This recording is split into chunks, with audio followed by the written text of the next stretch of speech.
Wisconsin Senator Ron Johnson joins us now to talk about all this. And sir, it's good to have you back on.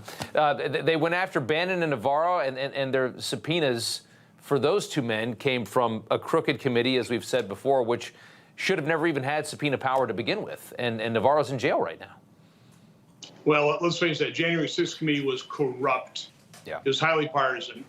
But, we've got a real problem here in terms of Congress's oversight capabilities.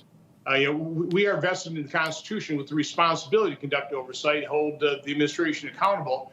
But unfortunately, Congress has allowed that power to atrophy over the decades.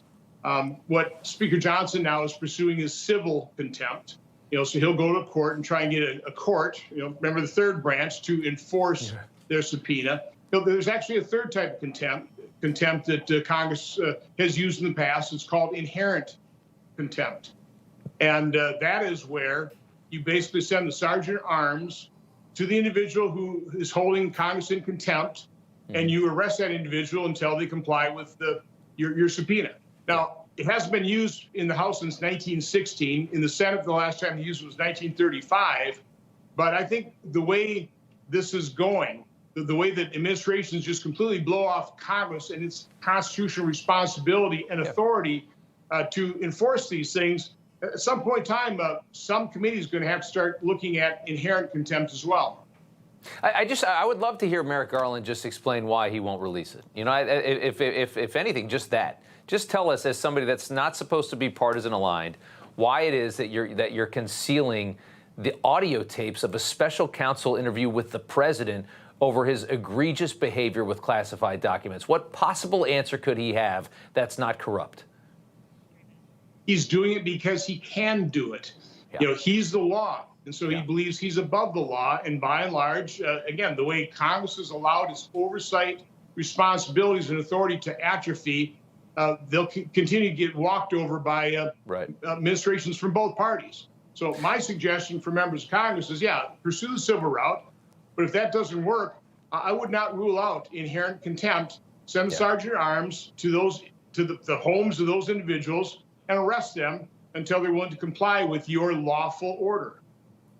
The transcripts of Biden's ghostwriter were made public. This is Mark Zwanitzer, who admits to the special counsel's office that Biden knowingly shared highly classified information with him at his Delaware home, despite not having security clearance during that interview, saying Biden was reading me stuff from the diary, and he made a reference that he needed to be careful because he was worried that there was a possibility that, some of this stuff could be classified. And then I think that was also the moment where he said, I think I found something downstairs that had classified markings on it. The fact that we know all of this, and we still have this Jack Smith investigation into former President Trump happening, and they've made all of this go away for Joe Biden. All of this reeks, everything that's being thrown at Trump right now, as far as investigation, criminally, all of this reeks so much of politics. They're risking so much in this country to try and win this election. No, it's outrageous. It is Democrats and their governance that is a threat to this democracy. This is obviously not what the equal application of justice under the law looks like. This is highly partisan. They're turning America into a third world banana republic is basically what they're doing. Yeah. And we need to win elections.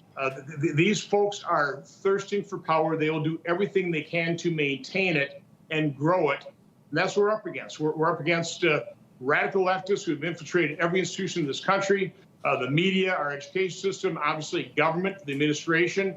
And they are intent on turning this nation into a one-party nation where they can rule and they can totally control your lives. That's what's at stake in the November election.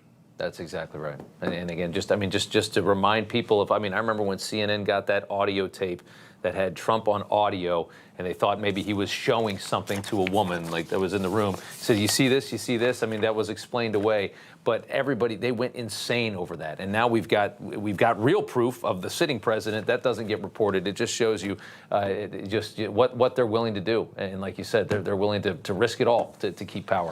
Senator, thank you so much. We appreciate it, sir. Have a good day.